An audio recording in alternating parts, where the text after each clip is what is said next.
değerli büyüklerim, sayın katılımcılar. Öncelikle Afazya'da yaşanan Lata katliamının yıl dönümü. Bu katliamda ölenleri saygıyla anıyorum. Hepinize saygılar sunuyorum.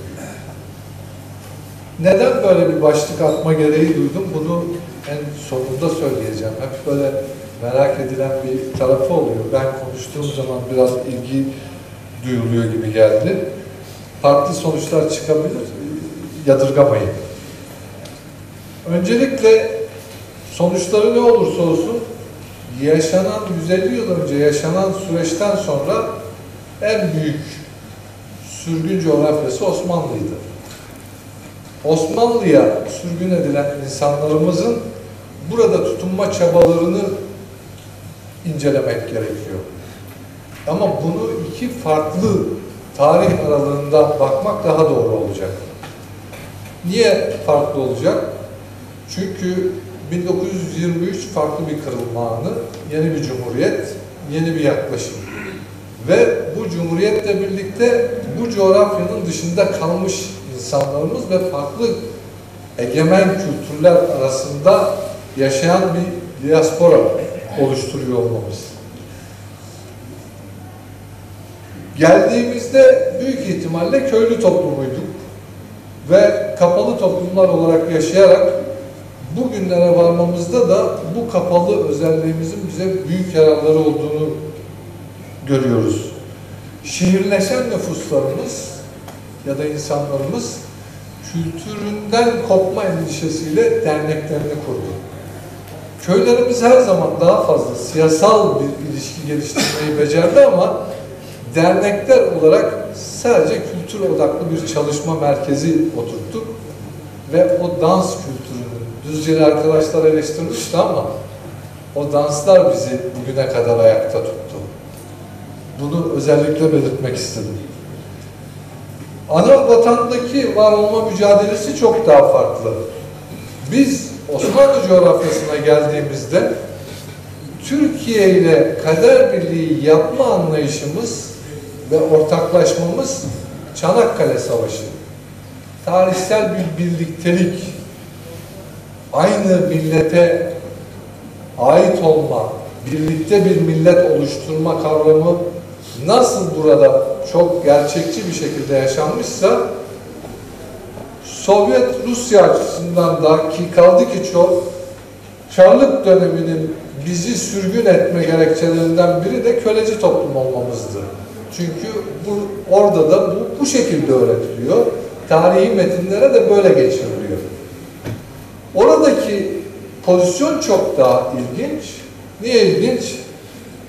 Çünkü Çarlık Rusyası'ndan ve feodal dönemden vahşi kapitalist anlayıştan bir anda Sovyet insanı yetiştirme düşüncesi ortaya çıkıyor. Onun içinde din kavramı yok. Ama bir artı var. Ne var? Orada sizin sayısal çokluğunuza ya da azlığınıza bakmadan sizin bir varlık olarak kabulünüz var ve bu varlığa bağlı olarak da otonom yönetimleriniz var. Bugün aslında o teşekkürü şimdiden yapmam gerekiyor. Sayın Vezir Savrun ve Ergün Yıldız Büyüm'e çok çok teşekkür ediyorum. Harika tespitler ortaya koydular. Bu mücadelenin artık bakış ekseni buradan değil, ana vatandan olmak zorunda. Çünkü bu kimlik ve kültür yaşayacaksa ve biz var olacaksak onların perspektifine uygun bakışlar yerleştirmek ve geliştirmek zorundayız. Çünkü devlet orada. Bu müesses nizam dilinizi de kayıt altına alıyor, yazılı şekle de sokabiliyor. Bakın diaspora coğrafyasında bizler Arapça, Çerkezce alfabe yaptık. Olmadı Latince yaptık. Olmadı kimse diğerini beğenmedi, öbürünü yaptık. Bu bize bir çözüm üretmiyor. O yüzden müesses nizamına bakacağız ve onların gösterdiği şekilde bu yola devam edeceğiz. Hocamız çok güzel tarif etti. İçinde bulunduğumuz coğrafyaların hiçbiri demokratik değil. Hakikaten öyle. Yani bir baktım, ben de bugüne kadar düşünmemiştim ama hayal kırıklığı yaratan bir veri. Ama gerçek. O zaman kıyaslamalar yapmak yoluyla gitmek de çok doğru değil ama bir gerçek var. Nüfus olarak azız. Ama geçmişe dönük de bir tarama yaptım. Geçmişte de çok fazla değilmişiz. Yani Osmanlı topraklarında sürgün edilen nüfusumuz, işte bütün verilerimiz ortada. Yani 2 milyon civarı deniyor. Net de değil. Bugün orada yaşayan coğrafyamıza baktığımızda cumhuriyetlerimize bakıyoruz. Her birinin toplamı milyonu buluyor. Buradaki varlığımıza bakıyoruz. Burada siyaseten taleplerimiz olacağı için belki afaki biraz fazladan söylüyoruz gibi geliyor ama söylüyoruz. Tamam, söylemeye de devam edelim. Bir mahsuru yok. Uğur arkadaşım sunumu yaparken işte Suriye'de 80 bin, misalen söylüyorum. Ürdün'de işte bu kadar, şu kadar. İnanın yani yüz binlerle ifade edilen rakamlara bile çok da vardığımız söylenemiyor. O zaman biz ne yapacağız? Yani geleceğe dönük bu kurguyu nasıl oluşturacağız? Bugüne kadar Türkiye'de şehirleşmeyle gelişen, o da tam da Osmanlı döneminde 1908 var ama Cumhuriyet kırılmasını o yüzden özellikle söyledim. Şehirleşmeyle gelişen bir dernekleşme yapımız var. Tarihsel geçmişimiz de sanırım 1960 öncesine çok da denk gelmiyor. 57 falandır. Bu yönüyle baktığımızda inanın antidemokratik bir coğrafyada yaşıyor olsak bile en antidemokratik uygulamaları Türkiye'de yaşadık.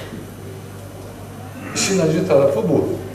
Çünkü nasıl ana vatanda az da olsalar, hatta sayıları bizlerden az bile olsa, özellikle otonom cumhuriyet oldular, bugün bağımsız oldular. Ama burada biz hiçbir şekilde, örneğin Suriye'deki soydaşlarımız ne yaptı? Dillerine sahip çıkabildiler. Okulları oldu. İsrail'de aynı şekilde, Ürdün'de aynı şekilde. Ama Türkiye için bu gerçeklik hiçbir zaman yaşanmadı. Bugün geldiğimiz 21. asırda Türkiye bu demokratikleşme adımlarında bu gerçekleri görüyor. Coğrafya ortada. Yukarıda Kırım ve Ukrayna krizi patladı. Aşağıda Suriye. Hiçbirini görmezden gelemeyiz. Niye gelemeyiz? Her birinin uzantısı bize dokunuyor. İşte Suriye krizi, işte kahvenin sırtına binen sanırım Türkiye genelinde 2000 üzerine çıkan bir nüfus. Ana vatana giden de bir o kadar. Ana vatanlara yerleşen. Ama geçmişimize sahip olduğumuz için, bu duygulaştığımız devam ettiği için ve halen biz o 150 yıl önceki insanlar olduğumuz için birbirimize bakabiliyoruz. Ama her diaspora ülkesinde bulunan yapı başka bir egemen kültürün altında. Bunu da kabul etmemiz gerekiyor. Ürdün'dekiler Arap kültürüyle karşı karşıyalar. Suriye'dekiler benzer. Türkiye'dekiler çok daha baskın bir egemen kültür altındalar. Bugüne kadar gelişimizde Glasnost, Perestroika, bazen Tanrı bizi koruyor diye düşünüyorum.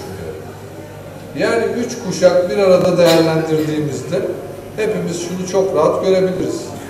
En üst kuşağımız dilini hem konuşuyor, hem anlıyor, hem yaşıyor.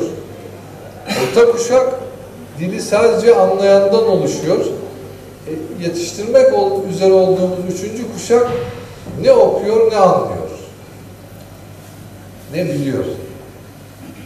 Biz bu çözülme sürecinde o masal diyarının gerçek olduğunu gördük. Çünkü bizim çocukluğumuzda Adnan Özberi arkadaşımız çok güzel anlattı. Mitolojik değil. Kaf Dağı'nın masallarını dinlerdik. Biz o masal diyarının insanlarıydık. Ama bugün gerçekle yüz yüzeyiz ve bu gerçeği hep birlikte yaşayacağız. Umudumuzu kaybetmemizi gerektiren bir şey yok. Ben o kadar umutsuz değilim. İçinde yaşadığımız coğrafyalar antidemokratik olabilir. Ama içinde bulunduğumuz her yapıyı dönüştürmek her insanın hakkı olduğu gibi bizim de hakkımız. Biz de bu mücadelenin içinde ittifak siyasetleriyle bunu yapmak zorundayız.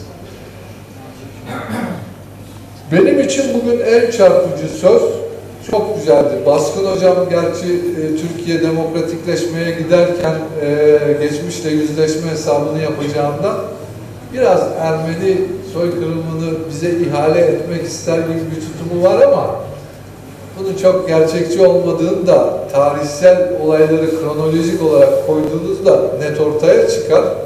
Çünkü İttihat ve Terakki iktidara geldiği zaman o azınlıklarla birlikte ittifak yaptı.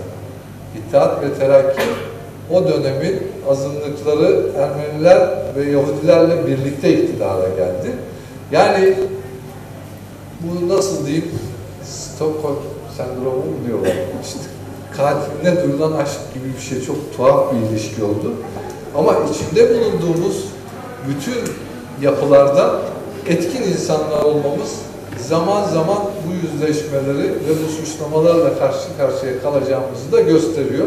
Bunlara da hazırlıklı olmamız gerektiğini düşünüyorum. Uluslararası aktörlerin piyonu olmamalıyız diye bir başlık attım. Çünkü bu başlık benim için çok önemliydi. Ama demin teşekkür ettiğim Vezir Savrun ve Ergün Yıldız bu konuya çok güzel ve çok içten cevaplar verdiler. Ama benim bakış açım şu, 150 yıl önce nasıl bir savaşta uluslararası güçlerin piyonu olarak kaldıysak, 150 yıl sonra da farklı bir durumda değiliz. Burada kimse bizi taraf olmaya zorlamamalı, zorlayamaz. Biz bu bakış açısıyla yürümek zorunda değiliz. Ben Abhazya Devlet Başkanlığı seçimleri olduğunda Raul Hacimba özellikle iktidara geliş sürecinde ve ANKOP'la ilgili süreçteki tutumlarda endişe verici bulduydum. Ama çok gariptir ki son gelişmeler çok da ümit var olmama sebep oldu. Devlet başkanı seçildiği gibi Kafkas Cumhuriyetlerine ziyaretlerde bulundu. Baştan kopmuş olan o ilişkileri tekrar onarmak adına çok önemli bir çözüm. Önemli de görüyorum. Geleceğe dönük planlarda bence sivil toplum örgütlerimizin önemi çok büyük. Kafved'in bu noktada çok önemli bir kuruluş olduğunu düşünüyorum. Demokratik örgütlenme modelinde her türlü öneri tartışılabilir ve mutlaka da tartışılmalıdır. Ancak ben özellikle Dünya Çerkez Birliği'ne yapılan eleştirileri çok ciddi ve haksız bulduğumu buradan beyan etmek istiyorum. Konuşmasında hem insanımıza hem de vatanımızın bir taşının bile yarar almaması için mücadele ediyor sözü beni çok etkiledi. Hepinize saygılar.